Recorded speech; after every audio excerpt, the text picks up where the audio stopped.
Hello mga mamis and mga ka-LS kasi na welcome back to my channel for today's video dahil meron tayong pa-order, magluluto tayo ng habhab. So guys, kung napansin ninyo dyan, meron tayong petchay and yan ang ating secret ingredient para meron tayong mas malasang stock o sabaw ng ating habhab. So first, pirito muna natin ang ating kikiam, then gisa natin ang ating sibuyas, bawang, mga gulay, and kung mapapansin nyo guys, nagsalang ako dyan ng water sa takore para mas mabilis tayo matapos pagluluto. So guys, kung bago kayo sa aking channel, please like, share, and subscribe to my YouTube channel, Mama Cam's LS Journey.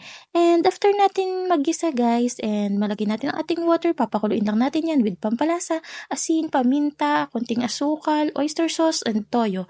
Yun lang guys, and hintayin lang nating mawala lahat ng water niya, and that's it, meron tayong masarap na habhab. So sinobrahan ko ang aking niluto guys para meron na tayong pamerienda with my favorite combination, turon and habhab.